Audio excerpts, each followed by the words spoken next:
천안광성교회 주일 예배를 드리겠습니다. 사랑과 은혜가 풍성하신 아버지 하나님, 8월의 첫 번째 주일 예배를 드릴 수 있게 해주시니 정말 감사합니다. 이제 무더위의 절정을 맞이해 많은 이들이 휴가를 떠나고 있습니다. 우리 성도들이 어느 곳에 있든지 그곳을 주님과 만나는 성전으로 삼아 거룩한 예배의 초소를 세우게 하옵소서. 오늘도 성령님의 임재 안에 거하는 축복의 시간이 되길 원하오며 예수님의 이름으로 기원하옵나이다. 아멘. 다 함께 사도신경으로 우리의 신앙을 고백하겠습니다. 나는 전능하신 아버지 하나님, 천지의 창조주를 믿습니다.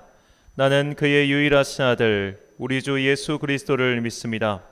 그는 성령으로 잉태되어 동정녀 마리아에게서 나시고 본디오 빌라도에게 고난을 받아 십자가에 못 박혀 죽으시고 장사된 지 사흘 만에 죽은 자 가운데서 다시 살아나셨으며 하늘에 오르시어 전능하신 아버지 하나님 우편에 앉아 계시다가 거기로부터 살아있는 자와 죽은 자를 심판하러 오십니다. 나는 성령을 믿으며 거룩한 공교회와 성도의 교제와 죄를 용서받는 것과 몸의 부활과 영생을 믿습니다. 아멘. 찬송가 10장입니다.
한 주간 동안 하나님과 나만 아는 죄를 고백하며 침묵으로 참회의 기도를 드리겠습니다.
다 함께 공동 기도를 드리겠습니다.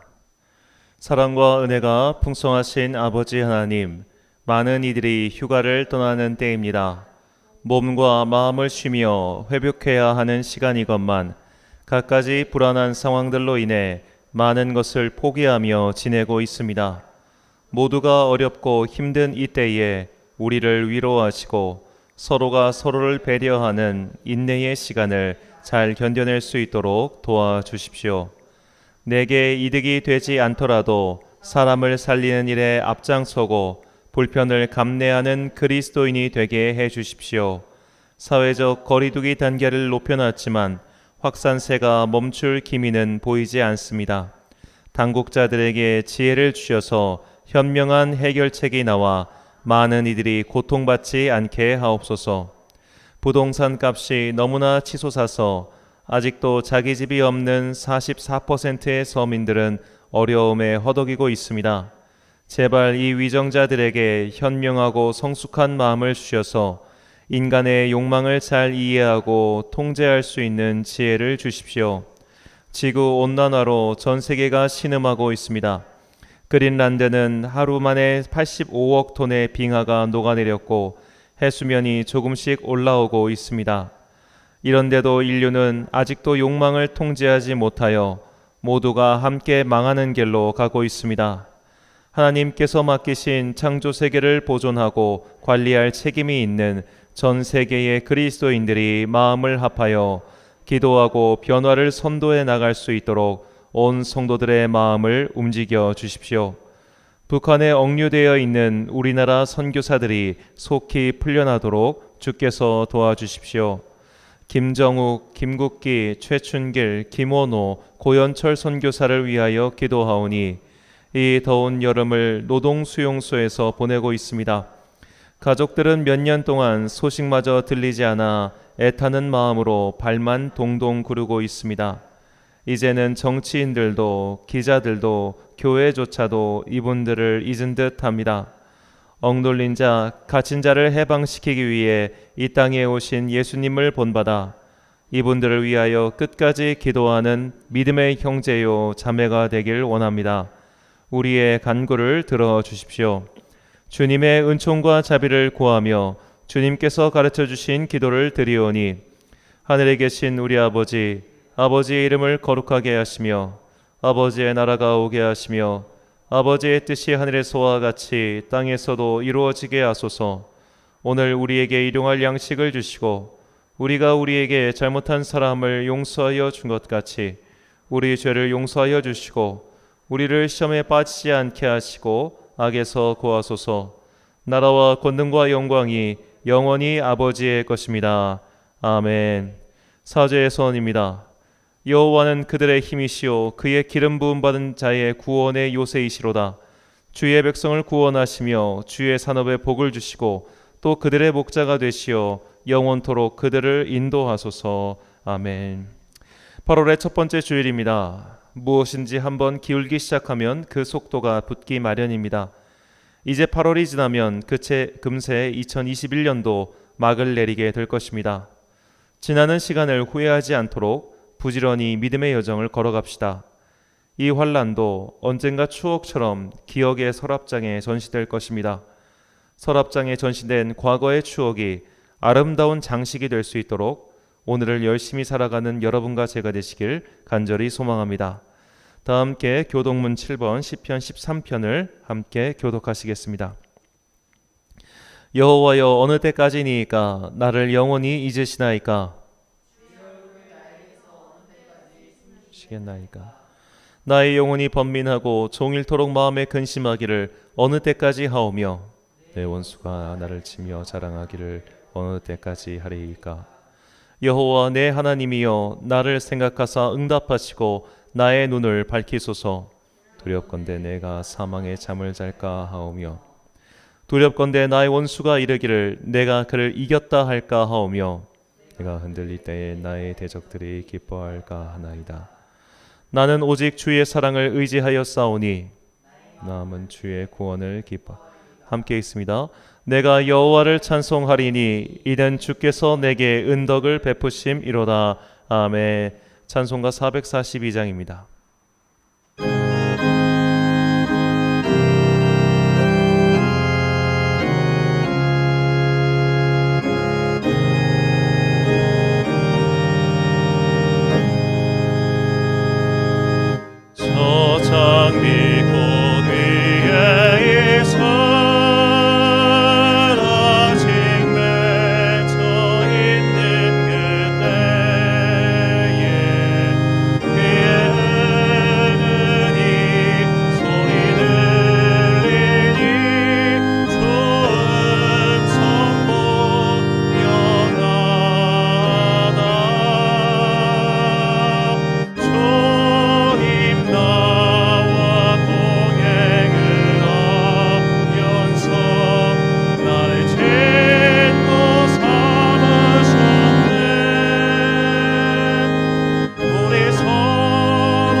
참 깊도록 동산하네. 주와 함께 있으려 하나. 내가 세상에 할 일 많아서 날 가라며 가신다. 주님 나와 동행을 하면서 나를 짓고 삼으셨네. 우리 서로 받은 그 기쁨을 알 사람이 없도다.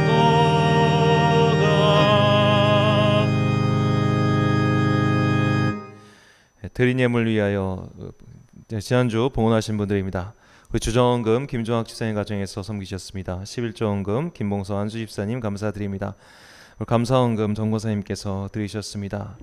드린 예물에 감사드리며 또 예물을 위하여 봉헌 및 목회기도 드리겠습니다. 사랑과 은혜가 풍성하신 아버지 하나님, 우리는 내 힘으로 산 것 같으나 사실 주님의 은혜로 살고 있습니다. 그 진리를 깨달은 우리는 은혜로 얻은 삶의 열매 중 일부를 주님께 드리기에 조금도 아까움이 없습니다. 주님께 받은 것을 마땅히 주님께 드리며 이 땅에 곡식을 쌓아두지 않고 하늘나라의 창고에 썩지 않을 보물을 쌓아두는 하늘나라의 백성이 되길 원합니다. 선하신 아버지이신 주님께서는 자녀들에게 받은 것을 다시 자녀들에게 그 이상으로 돌려주십니다. 우리 성도들이 주님께서 베풀어 주시는 그 사랑을 모두 체험하시길 간절히 소망합니다. 지난 한 주 동안 삶의 여러 가지 위기 가운데서 지켜주시니 감사합니다. 한여름의 무더위는 일상을 너무나 지치게 만들었습니다. 답답한 마스크는 숨까지 차오르는 더위를 더욱 힘들게 만들었습니다. 그러나 우리는 지금 주의 은혜로 오늘도 각자의 자리에서 귀한 예배를 드리고 있습니다. 지금까지 함께 하신 에베네셀 하나님, 앞으로도 주의 자녀들에게 한결같은 은혜와 사랑을 베풀어 주옵소서. 바다 건너 타국으로 다시 공부를 위해 떠난 자녀가 있습니다. 겨울이 올 때까지 그곳에서 또 주어진 과제를 열심히 수행할 터인데 지혜와 능력을 주시고 특별히 외롭지 않게 하시고 안전하게 지켜주옵소서. 방역 지침으로 인해 일거리가 줄어들었음에도 언제나 주님께 드리는 것을 조금도 아까워하지 않는 성도님이 있습니다. 공궁한 가운데도 믿음과 웃음을 잃지 않는 주의 자녀에게 은혜를 더욱 내려주사 삶의 짐이 버거워 쓰러지지 아니하도록 주님께서 그 짐을 거들어 주시길 소망합니다.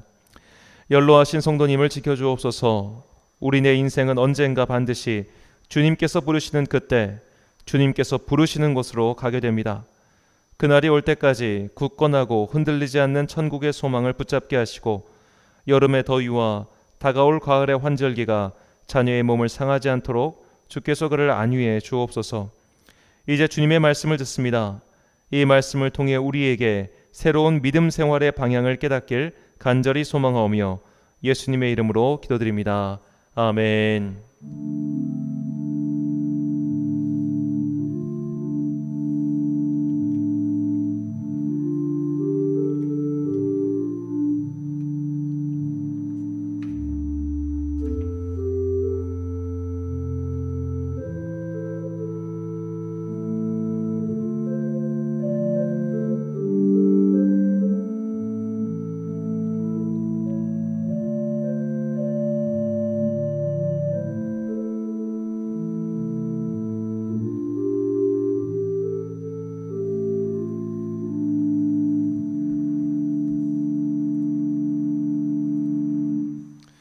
오늘 우리에게 주신 하나님의 말씀은 신약성경 누가복음 10장 38절부터 42절까지의 말씀입니다.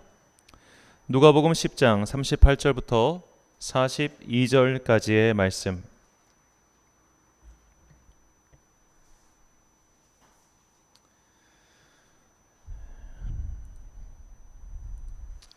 이제 하나님의 말씀 우리 같이 한 목소리 서로 한 절씩 교독하시겠습니다. 그들이 길 갈 때에 예수께서 한 마을에 들어가심에 마르다라 이름하는 한 여자가 자기 집으로 영접하더라. 이게 마리아라는 동생이 있어 주의 발치에 앉아 그의 말씀을 듣더니 마르다는 준비하는 일이 많아 마음이 분주한지라 예수께 나아가 이르되 주여 내 동생이 나 혼자 일하게 두는 것을 생각하지 아니하시나이까. 그를 명하사 나를 도와주라 하소서. 주께서 대답하여 이르시되 마르다야 마르다야 내가 많은 일로 염려하고 근심하나. 함께 읽겠습니다. 몇 가지만 하든지 혹은 한 가지만이라도 족하니라. 마리아는 이 좋은 편을 택하였으니 빼앗기지 아니하리라 하시니라. 아멘. 부엌에서 만난 하나님이라는 제목으로 주님의 말씀 선포하겠습니다. 자, 요즘은 뭐 교회마다 다 영상 기술이 발전해가지고 이제 예배 본당에서 드린 예배를 각 장소로 다 영상으로 송출할 수 있어서 뭐 이제 그런 일은 없지만, 예전에는 이제 교회 식당 부엌에서 일하시는 분들은 예배를 다 드리지 못했습니다. 그러니까 이제 보통 교회들이 다 9시 예배, 뭐 그다음에 11시 예배가 있다고 하면 그러니까 이론적으로는 맞아요. 이론적으로는 9시 예배 드리고 그 사이에 밥 준비해가지고 점심을 준비하면 되는데, 9시 예배가 딱 제 시간에 끝나면 되는데 그날따라 설교가 좀 길어지거나 하면은 이분들은 예배를 중간에 설교 끝나자마자 나가시거나 해서 한 2시간 가까이를 계속 준비를 하셨어야 됐습니다. 그러다 보니까 식당 봉사하시는 분들은 항상 열심히 하심에도 불구하고 스스로 죄스러운 마음을 항상 갖고 계셨던 분들 제가 기억이 납니다. 내가 예배를 온전히 드리지 못하고 이게 뭐 하는 짓인가, 그런 마음 말이죠. 자, 그럼 그렇게 수고하고 봉사해서 식당에서 교인들을 위해서 밥을 차려주면 존중이라도 받으면 좋은데, 참 인간은 못됐다. 인간이 참 못된 게 그렇게 밥을 차리고 하는 거를 수고스럽다는 걸 다 알면서도 그들을 존대하진 않아요. 그냥 무소리 취급하는 경우가 참 많았습니다. 자, 이런 취급도 참 여러 가지로 힘들죠. 누구나 다 주일날 교회 올 때는 깔끔한 옷 입고 예쁘게 어떻게 보면 주님 앞에 나오고 나서 그렇게 우아하고 고상하게 예배 드리다 가고 싶지, 전날부터 따따따따따 해가지고 반찬 준비하고 싹 다 준비한 다음에 주일날 아침에 예배 끝나자마자 부엌으로 뛰어가가지고 그거 막 뜨거운데 밥 올려놓고, 뭐 다 아시겠지만 교회 수백 명이 먹는 밥을 전자밥솥에다가 이렇게 하겠습니까? 이따시만한 큰 거에다가 이렇게 해가지고 밥 해야 되지. 카레를 100명분 카레 한다고 생각해 보세요. 솥이 어마어마합니다. 그거 해야 되지. 김치 썰어야 되지. 그거를 누군들 하고 싶겠냐고. 집에서도 하기 싫어 죽겠는데. 그렇게 해서 준비하는 거를 다 고맙게 먹으면 좋을 텐데 꼭 이런 말 하시는 분도 있어. 짜. 싱거워. 이번 주도 카레야? 아유 정말 진짜. 제가 뭐 이렇게 교회에서 이제 식당 봉사 이렇게 하시는 분들 쭉 보면 항상 그런 마음에 힘든 게 있단 말이죠. 자, 이런 것도 힘든데 가장 힘든 게 뭐냐면 가끔씩 예전에는 말씀 때문에도 힘들었어요. 바로 오늘 본문 말씀 때문입니다. 자, 마르다와 마리아의 이야기예요. 오늘 마르다와 마리아는 자매였어요. 그리고 이 위에는 사실 오빠가 한 명 더 있습니다. 나소로라고 하는 오빠가 있었어요. 이 세 명이 함께 살았던 것 같아요. 그랬는데, 자, 이 마르다는 신심이 아주 훌륭한 신앙인이었어요. 그래가지고 예수님을 초청해서 집에서 이제 어떤 모임을 갖습니다. 근데 예수님은 혼자 다니지 않으셨어요. 항상 제자들이 우수수수 딸려다녔어요.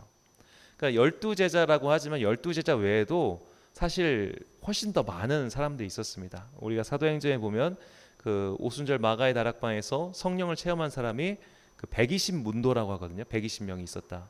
그러니까 굉장히 많은 사람들이 있었을 거란 말이에요. 자, 뭐 120명까지는 아니었어도 최소한 수십 명의 사람들, 혹은 뭐 그것보다 덜 할 수 있겠지만 하여튼 최소한 단독은 아니었고 여러 사람이 마르다의 집에 왔습니다.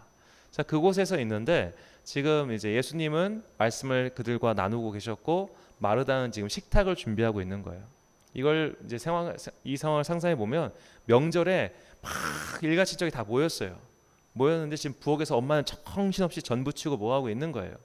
자, 근데 그때 정작 이 일을 함께 도와줘야 될 내 동생 마리아는 앞에서 말씀을 듣고 앉아 있어요. 다시 또 비유하자면 열심히 전 부치고 뭐 하고 있는데 그 시누이들 와가지고, 뭐 그런 일이 실제로 있을까 모르겠어요. 시누이들 와가지고 자기는 먹고만 있는 거예요. 좀 도와주면 좋을 텐데. 자, 그런 식으로 얘만 혼자 일하고 있으니까 마음이 힘들어졌어요. 그래가지고 마르다가 예수님한테 얘기를 합니다. 예수님, 내 동생 지금 제가 지금 저럴 때가 아니에요. 나랑 같이 이거 일을 같이 도와줘야 되는데 쟤 지금 뭐 하고 있나요?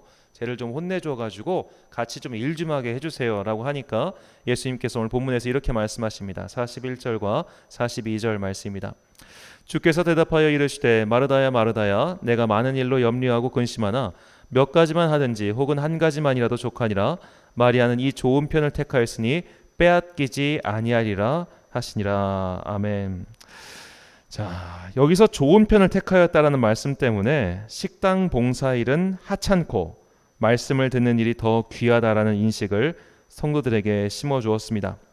자, 이 말씀만 떼어놓고 보면 마치 말씀 듣는 일이 훨씬 더 중요한 일인데 너는 지금 식당에서 일하는 것 때문에 이 귀한 시간을 뺐느냐라고 질책하는 것처럼 보이기도 합니다. 자, 그러나 예수님의 뜻은 이것이 아니었습니다. 우리가 이 본문의 속에 나오는 의미를 제대로 알려면 성경 전체, 그러니까 복음서에서 나타난 마르다와 마리아가 어떤 사람인지를 우리가 조금 더 정확하게 알아야 됩니다. 자, 먼저 마리아부터 살펴보면 마리아는 그 유명한 예수님의 발에 향유를 부은 여인이에요. 요한복음 11장 2절 말씀. 이 마리아는 향유를 주께 붓고 머리털로 주의 발을 닦던 자요 병든 나사로는 그의 오라버니더라. 아멘.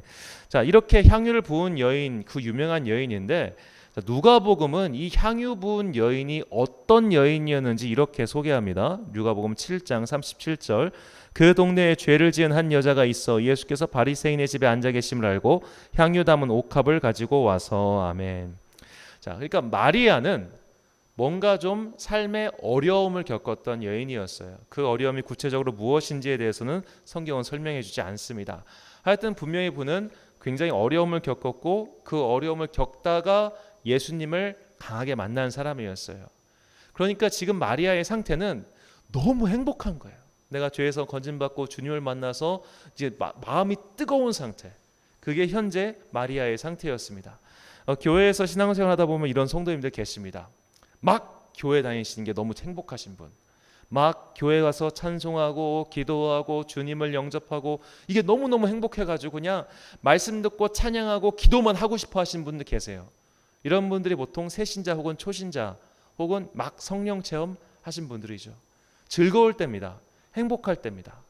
자, 그래서 그 시기의 분들한테는 교회는 경험적으로 봉사를 맡기지 않습니다.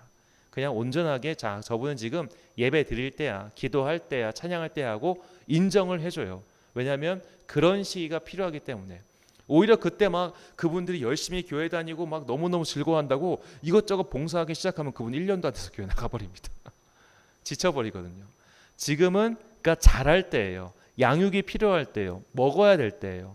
마리아는 지금 그렇게 신앙이 쑥쑥쑥 자랄 때였기 때문에 무엇보다 마리아에게 급한 것은 바로 영양 섭취, 믿음의 말씀 섭취였습니다. 자, 그렇다면 그의 언니였던 마르다는 어떤 사람이었을까요? 자, 마르다가 어떤 사람인지를 가장 명확하게 보여준 사건이 요한복음 11장에 나오는 그 유명한 나사로의 부활 이야기입니다. 좀 이야기가 긴데 제가 읽어드리겠습니다. 요한복음 11장 21절부터 27절까지의 말씀입니다. 마르다가 예수께 여짜오되 주께서 여기 계셨더라면 내 오라버니가 죽지 아니하였겠나이다. 그러나 나는 이제라도 주께서 무엇이든지 하나님께 구하시는 것을 하나님이 주실 줄을 아나이다. 예수께서 이르시되 내 오라비가 다시 살아나리라. 마르다가 이르되 마지막 날 부활할 때는 다시 살아날 줄을 내가 아나이다. 예수께서 이르시되 나는 부활이요 생명이니 나를 믿는 자는 죽어도 살겠고 무릇 살아서 나를 믿는 자는 영원히 죽지 아니하니 이것을 내가 믿느냐. 이르되 주여 그러하여다. 주는 그리스도시요 세상에 오시는 하나님의 아들이신 줄 내가 믿나이다. 아멘.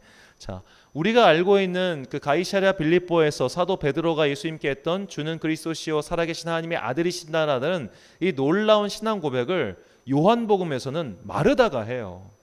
그러니까 마르다는 신앙이 굉장히 성숙한 사람이었습니다. 신앙이 나름 수준이 오른 사람이었어요. 그렇기 때문에 지금 마르다에게는 지금 예수님의 말씀을 급하게 듣는 것이 아니라 그 말씀이 필요한 사람들을 위해서 식탁을 준비할 수 있는 정도의 믿음의 수준이 된 것이죠. 자, 다시 옛날 이야기로 돌아가서 교회에서 식당 봉사하시는 권사님들은 그냥 새내기 신자가 아니었습니다. 오래 신앙생활 하셨고 성도들 위해서 봉사할 수 있는 마음을 가지신 분들이셨어요. 그런 분들이니까 그 굳은 일을 마다하지 않고 할 수 있었던 겁니다. 그러니까 남을 위한 봉사는 내가 만약 믿음의 수준이 안 됐을 때 하면은 분란이 일어나고 싸움만 일어나고 거기서 좋은 일이 하지 없어요. 오히려 믿음이 조금 더 성숙한 사람들, 남을 섬겨줄 수 있는 사람들, 그런 사람들이 누군가를 위한 봉사의 일을 하는 겁니다. 자, 이렇게 마르다와 마리아의 신앙 상태를 이해한 후 오늘 본문을 다시 봐야죠. 예수님께서는 말씀을 듣는 일, 기도하는 일, 예배하는 일이 집에서 하는 가사 노동보다 더 귀하다라는 의미에서 이 말씀을 하신 것이 아닙니다. 마리아에게는 말씀 듣는 일이 필요했고 마르다에게는 지금 할 일이 있었을 뿐입니다. 단지 마리아에게는 이것이 더 중요했기 때문에 그는 이것이 필요한 것이고 너는 지금 그거 할 수 있지 않니? 라고 말씀하는 것 뿐이죠. 언니 입장에서야 그거 모르니까 조금 짜증날 수 있고 너무나 당연한 일인데, 하지만 마리아에게는 지금 말씀 듣는 일이 필요해. 네가 이해해 줘.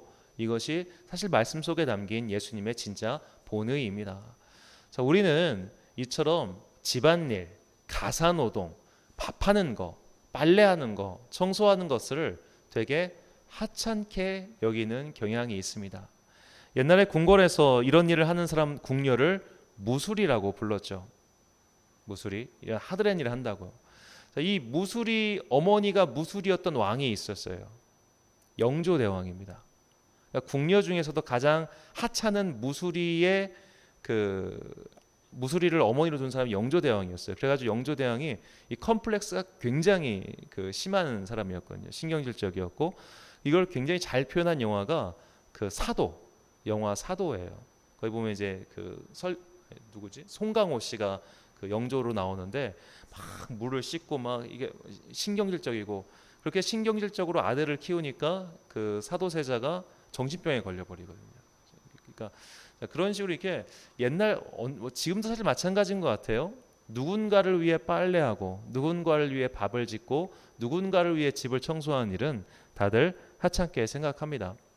자, 오늘날 이제 가사 도우미라고 하죠. 가사 도우미 분들이 물론 저희 같은 평범한 사람들이 볼 때는 굉장히 많은 돈을 지급하는 것 같지만 실제로 그분들이 하는 일에 비해서 노동 시간에 비해서 과연 많이 받는 것일까는 좀 여러 가지 생각이 들기도 합니다.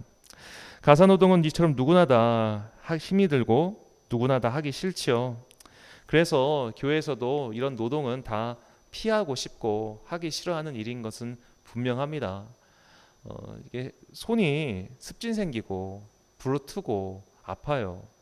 설거지 오래 수백 장 이상의 그릇을 닦아보신 분들은 아시겠지만 아무리 고무장갑을 껴도 손이 붑니다. 그걸 굳이 하고 싶겠어요? 일주일에 한번 나도 교회 와서 거룩하게 예배드리고 그러고 싶지. 자, 그런데 이런 어떤 일상의 노동, 일상의 살림을 천하게 여기는 우리의 솔직한 마음 속에 새로운 신앙의 양태를 보여준 사람이 있어요. 그녀의 이름은 아빌라의 테레사라는 사람입니다.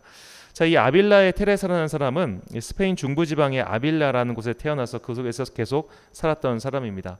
이 아빌라는 오늘날 유네스코 세계문화유산에 지정된 도시로 인구 한 5만 정도 되는 작은 마을인데 굉장히 아름답습니다. 그녀는 가톨릭 여성으로는 최초로 교회 박사의 칭호를 받았고 이후 40년이 지나 가톨릭 성인으로 추대되었죠.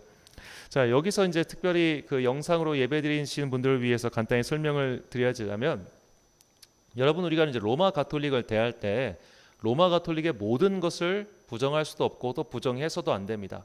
역사적으로 본다면 이제 종교 개혁이 일어나기 전까지의 시기, 즉 종교 개혁이 1517년에 일어났고 그 전까지의 시기는 교회의 공통적인 역사입니다.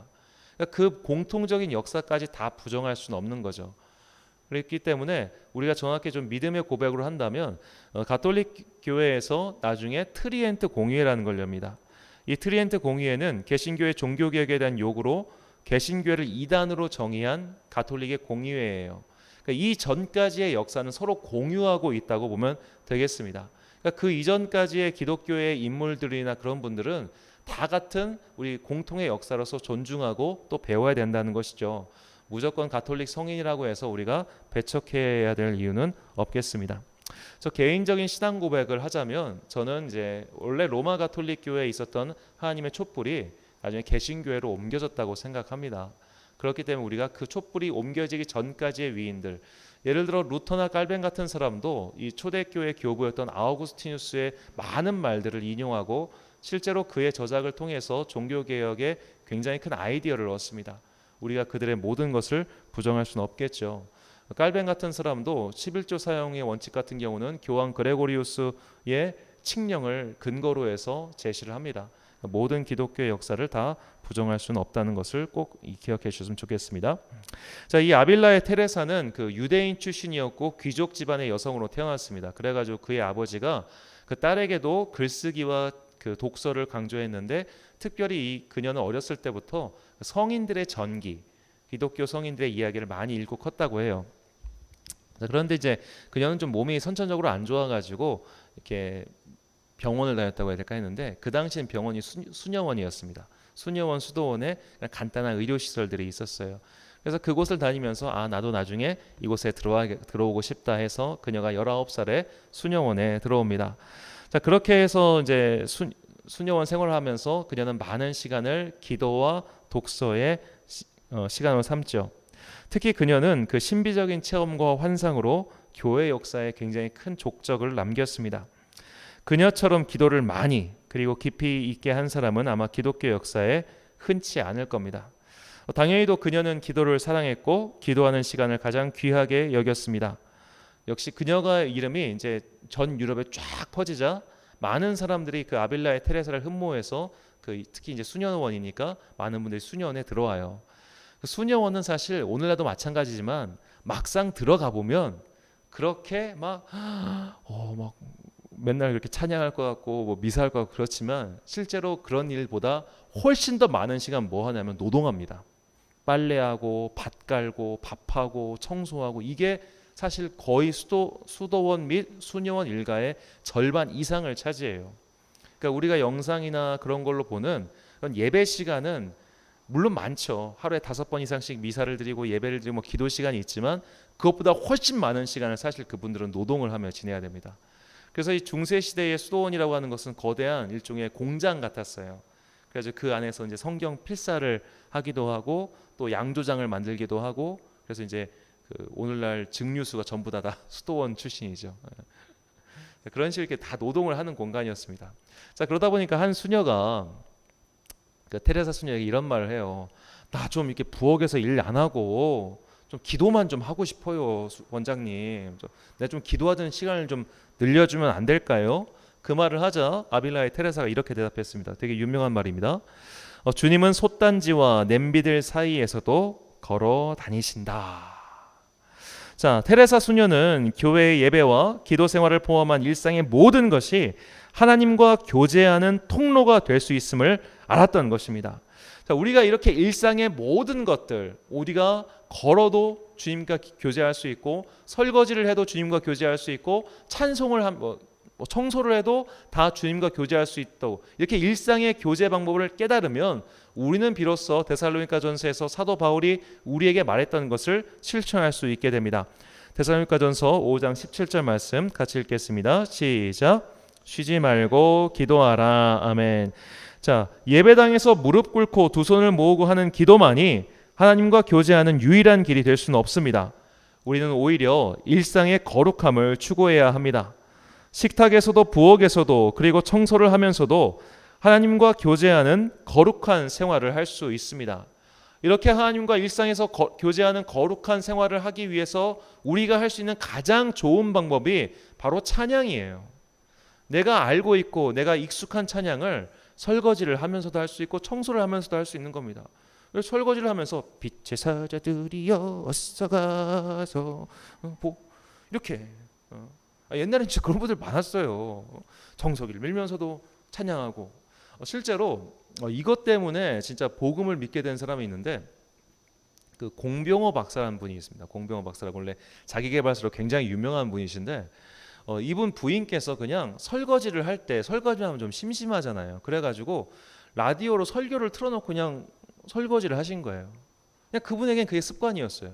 근데 이 남편분이 그날따라 뭐 책을 쓸 걸 뭐 구상하고 있었는데 그 라디오에서 나온 설교를 듣고 주님을 영접합니다. 평생 전도해도 교회 죽어도 안 가던 사람이 그냥 설거지할 때 라디오에 틀어놓은 설교 말씀 듣고 주님을 믿게 된 거예요. 물론 이제 하나님의 때가 찼기 때문에 그렇게 된 것이긴 하겠지만 이처럼 우리가 일상에서 그렇게 아무렇지 않게 하는 찬송, 뭐 설교 듣기, 말씀 듣기가 실제로 내 영혼에 굉장히 좋은 영향을 미치고 있습니다. 의미 없는 것 같지만 굉장히 의미 있는 시간인 것이죠. 자, 이처럼 오늘날처럼 예전에는 그 찬양이 많지 않을 때 옛날 믿음의 선조들은 예수기도라는 걸 드렸습니다. 그래서 노동을 하면서 하나님의 아들 예수 그리스도시여 나를 불쌍히 여기소서라는 말을 계속 속으로 반복하면서 노동을 했던 것이죠. 자, 가톨릭에는 이렇게 할 수 있는 일상적인 기도를 위한 방법 중 하나가 그들이 개발한 게 그 묵주 기도라는 게 있어요. 이 묵주는 이제 라틴어로 로사리오라고 하는데 이게 장미입니다. 장미라는 뜻인데 이 묵주를 이렇게 하나씩 돌려가면서 그 성모송을 부르고 뭐 하는 기도예요. 이게 이제 16세기에 나온 기도문인데 이제 우리한테는 기본적으로 좀 거부감이 있습니다. 왜냐하면 염주알 돌리는 거랑 똑같거든요. 예. 그래서 우리한테는 좀 거부감이 있어서 어려운 거지만 뭘 배워야 되냐면 이 사람들이 어떻게 하면 일상 속에서 내가 쉬지 말고 기도할 것인가를 고민한 끝에 나온 결과물이라는 것은 우리가 이제 좋게 평가할 수는 있겠습니다. 예. 자, 이처럼 우리는 일상에서 내가 어떻게 하면 주님과 간단하게 그리고 교제할 수 있는 방법이 무엇일까를 한번 생각해보고 실천해 봐야죠. 특히 부엌에서 일어나는 일들은 우리의 경건 훈련에 굉장히 큰 도움이 됩니다. 왜냐하면 부엌에서 일어나는 모든 일은 결국 사람의 입에 관련된 일이기 때문이죠. 입에 관련돼 있다는 것은 생명과 직결돼 있다는 소리이기도 합니다. 내가 밥을 지으면서 주님 이 밥을 먹는 사람들이 이 밥을 통해서 하나님의 은혜가 성령님의 은혜가 그들 안에 들어가게 해주세요. 주님 이 반찬을 통해서 성령님의 교통하심이 그들 가운데 임하게 해주세요. 그리고 설거지를 하면서도 주님께서 우리의 죄를 사하셨듯이 내 영혼도 이렇게 깨끗하게 해주세요 라는 그런 간단한 마음으로 기도하는 게 쉽지 않아요. 해보니까 쉽지는 않습니다. 쉽지는 않지만 그런 것들이 우리의 영혼을 주님과 날마다 깊게 교제하게 만드는 굉장히 중요한 통로라는 겁니다. 일상생활 중에 이렇게 인간의 생명과 가장 깊이 관련된 부엌이야말로 우리의 영성훈련의 가장 좋은 장소죠. 자, 우리는 예수님께서 섬기는 자로 오셨다는 말씀을 주목해서 봐야 됩니다. 누가복음 22장 27절 말씀입니다. 앉아서 먹는 자가 크냐 섬기는 자가 크냐 앉아서 먹는 자가 아니냐 그러나 나는 섬기는 자로 너희 중에 있노라. 아멘. 자, 여기서 섬기는 자라고 보니까 헬라어 디아코노스는 뭐 일하다 봉사하다 섬기다라는 뜻이기도 하지만 이 헬라어 문화권에서는 이 디아코노스를 집에서 일하는 사람이라고 정했습니다. 특별히 이 중에는 요리사가 포함되어 있었어요. 자, 예수님께서 우리를 위해 요리를 하신다고 한번 상상을 해봅시다. 그분께서 우리를 위해 밥상을 차리시고 우리가 먹은 밥을 다 치우시고 설거지를 하시는 가정부예요. 예, 가정부. 얼마나 좋습니까? 주님께서 우리에게 식탁을 베풀어 주시는 거예요. 그걸 반대로 우리가 돌아보자면 내가 오늘 나의 사람들을 위해서 혹은 내가 먹기 위해서든 식탁을 마련한다는 것은 가장 예수님을 닮은 행위를 하고 있는 겁니다. 그렇기 때문에 그 하나하나의 내 손동작과 내 속에서 주님의 마음으로 이것을 할 수 있다면 얼마나 기쁠까요? 적어도 우리가 누군가를 위해 밥을 차려줄 때 이거 먹고 죽어라라는 마음으로 밥을 차리지는 않을 거 아닙니까? 그러므로 우리는 요리하는 예수님의 모습을 상상할수록 우리 또한 부엌에서 보내는 시간을 특별한 은혜의 시간으로 바꿀 수 있을 겁니다.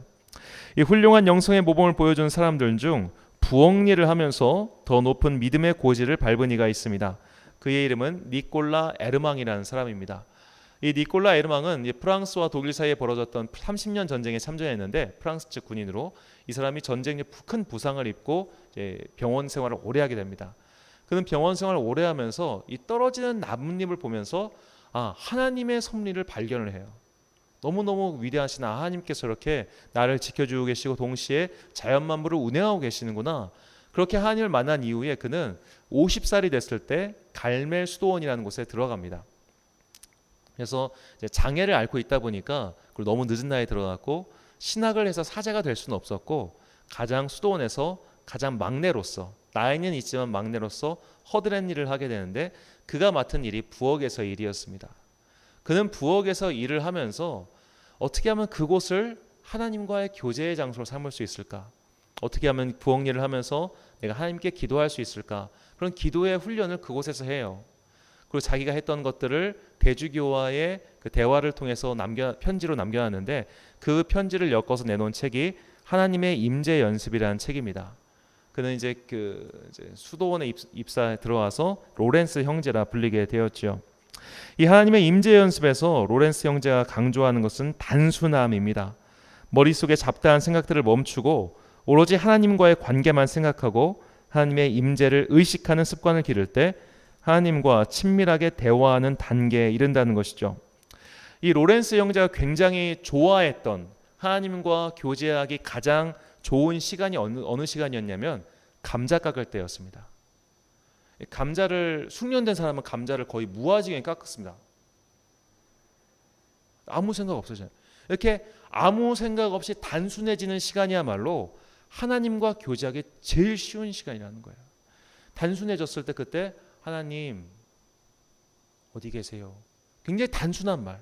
그러니까 뭔지 우리처럼 예전적인 기도라고 하죠. 그렇게 격식 있고 그런 기도가 아니라 단순하게 하나님을 부르고 그분의 음성을 듣기 싶은 마음.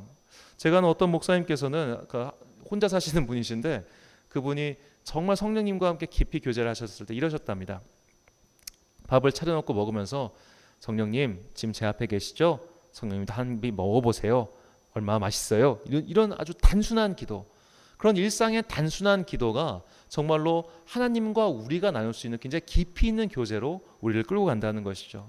그러니까 감자를 깎으면서도 우리가 하나님을 만날 수 있다면 우리가 일상에서 그런 단순한 일들을 처리해 갈 때 우리는 충분히 그 일들을 통해서도 하나님을 만날 수 있습니다. 실제로 가정일을 하다 보면 계속하면서 이거를 각을 재고하는 사람은 거의 없을 거예요. 퐁퐁을 한번 쓰면서 내가 지금 퐁퐁을 몇 미리 썼지? 이것은 환경 기준량을 통과하는 것인가? 생각을 하거나 청소기를 돌리면서 지금 전기 사용량이 몇 킬로와트를 쓰고 있지? 이런 거를 복잡하게 계산하면서 하는 사람은 아무도 없을 겁니다.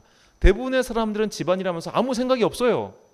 사실 아무 생각이 없고 혹은 마음이 복잡한 사람들은 그걸 하면서도 딴 생각을 하고 있죠. 사실은 아이고 이거 끝나고 뭐 해야 되는데 저거 끝나고 뭐 해야 되는데 그러면 그렇게 다른 생각이 드는 그 시간을 오히려 하나님의 생각으로 채워가는 시간으로 삼아보라는 얘기입니다. 그 설거지하는 시간을, 그 빨래를 하는 시간을, 그 청소기를 돌리는 시간을, 그 시간에 내가 하나님과 단순하고도, 복잡하면 안 돼요. 단순해야 돼요. 단순한 교제의 방법을 내가 어떻게 해볼 것인가. 그분의 이름을 불러보고 그분께서 나를 향한 오늘 그분의 생각이 어떤 생각인지 물어보고 아주 단순하게 마치 친구에게 하듯이 하나님 오늘 컨디션 좀 어떠세요? 라고 물어보고 그런 일상의 간단한 교제가 우리를 쉬지 말고 기도하게 하는 그런 수준 높은 신앙의 단계로 인도하는 것이죠. 이것은 이미 예수님께서 우리에게 말씀하신 바가 있습니다. 우리는 그 어디에서나 하나님을 만날 수 있어요. 왜냐하면 그 크신 하나님 안에 우리가 들어와 있기 때문입니다. 그러니까 우리가 욕조 안에, 그러니까 수영장 안에 퐁당 들어간다고 생각해 보세요. 퐁당 들어가면 그 어디나 물속이죠. 바닷속에 들어가면 그 어디나 물속 아니겠습니까? 마찬가지로 그 크신 하나님 안에 들어가 있으면 사실 그 어디나 하늘나라예요. 우리는 그 어디나 하늘나라에 살고 있습니다. 내가 직장에 출근하는 자동차 안에서도 우리는 하나님과 교제할 수 있습니다. 집 안에서도 얼마든지 하나님과 교제할 수 있습니다. 그 어떤 곳에서 무슨 일을 하든지 우리는 하나님과 충분한 교제를 나눌 수 있습니다. 내 일상을 그렇게 거룩한 하나님을 만나는 장소, 하나님의 성전으로 삼아갈 때 우리는 비로소 주님께서 말씀하신 하나님 나라가 우리 안에 있다는 진리를 발견하게 되게 됐죠. 누가복음 17장 20절에서 21절 말씀입니다. 함께 읽겠습니다. 시작. 바리새인들이 하나님의 나라가 어느 때에 임하나이까 묻거늘 예수께서 대답하여 이르시되 하나님의 나라는 볼 수 있게 임하는 것이 아니요 또 여기 있다 저기 있다고도 못하리니 하나님의 나라는 너희 안에 있느니라. 아멘. 사랑하는 천안 광성교회 성도 여러분, 그리고 이 예배를 함께 드리고 계신 귀한 주님의 자녀 여러분, 우리는 어디서나 하나님을 만날 수 있습니다. 그리고 어디서나 하나님을 만나야 합니다. 그것이 항상 기뻐하고 쉬지 말고 기도하며 범사에 감사하는 신앙인의 가장 높은 단계입니다. 이것은 평생을 매진할 가치가 있는 영혼의 여정입니다. 특별한 장소에만, 교회에만, 예배당에만 하나님이 계시는 것이 아닙니다. 유명한 예루살렘, 유명한 성지나 유명한 순례지에 주님이 계시는 것이 아닙니다. 우리 모두는 삶의 구석구석을 주님이 거하시는 성전으로, 주님을 만나는 기도처로 삼을 수 있습니다.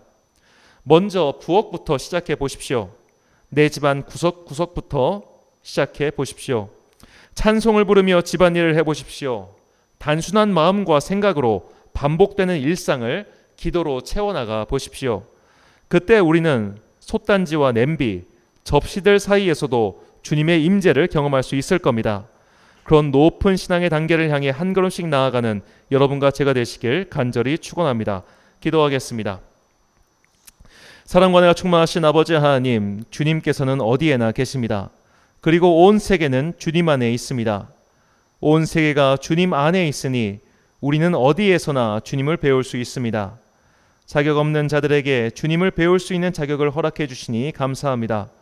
그리스도께서 십자가에 죽으심으로 하나님과 우리를 갈라놓은 성전의 휘장은 위에서부터 찢어졌습니다. 이제 그리스도 예수의 은혜로 새 생명을 입은 자는 누구나 기도하며 주님을 만날 수 있는 자격을 얻었습니다. 이 자격을 갖고 주님을 뵙길 간절히 소망합니다. 오늘 하루의 일상을 살면서 주님을 만나게 하옵소서. 우리는 집안일을 하면서도 주님과 교제할 수 있고 운전을 하며 떠나는 출근길에서도 주님을 만날 수 있습니다. 그렇게 나의 일상을, 나의 공간을 주님의 임재로 채워나가는 기도자들이 되길 원합니다. 분주함의 마음을 빼앗기지 않고 단순한 마음으로 항상 기도하며 주님과 교제하는 성도가 되게 하옵소서. 그리하여 지상 나라를 사는 동안 하늘나라의 기쁨을 미리 맛보는 가장 큰 복을 받기를 소망합니다. 이 모든 말씀 우리를 위하여 하늘나라의 복음을 전하러 오신 예수 그리스도의 이름으로 기도합니다. 아멘. 다 함께 찬송가 438장 찬양하겠습니다.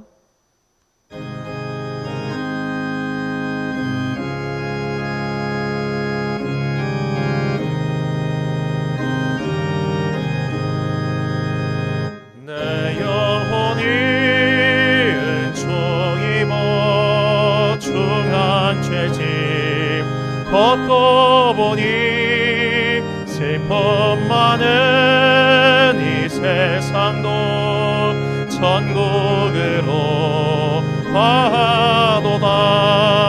할렐루야 찬양하세.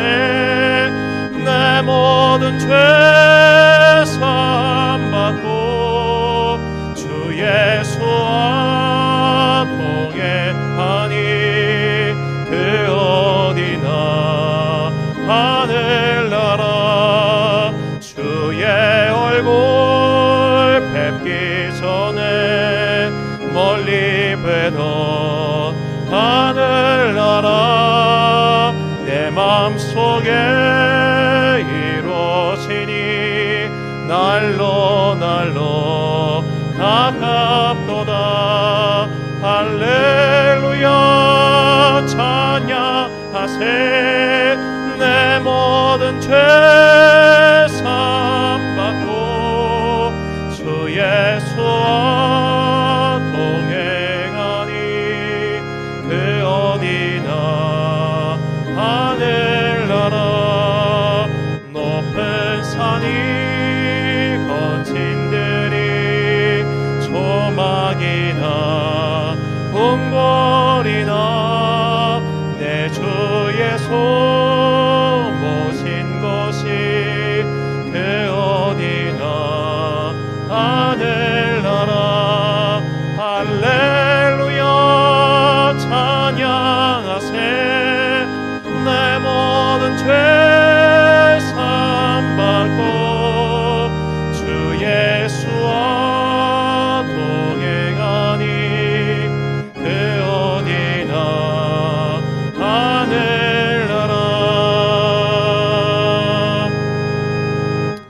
자리에서 일어나시겠습니다. 이 세상은 하나님 안에 있습니다. 그래서 우리는 어디에서나 하나님을 만날 수 있습니다. 내 생활 공간을 거룩한 주님의 임재 장소로 삼으십시오. 그리하여 쉬지 말고 기도하라 하신 주님의 명령을 잘 수행하는 한 단계 높은 신앙인으로 도약하시길 축원합니다. 축도로 예배를 마치겠습니다. 지금은 우리 주 예수 그리스도의 은혜와 하나님 아버지의 크신 사랑과 성령님의 교통하심이 이제 나의 일상의 공간 곳곳마다 주님의 거룩한 영이 거하시는 성전을 삼고 그곳에서 주님과 단순한 생각과 마음으로 교제해 나가리 하다지만은 주님의 귀한 자녀들 머리 위에 지금부터 영원까지 함께 하시기를 간절히 축원하옵나이다. 아멘.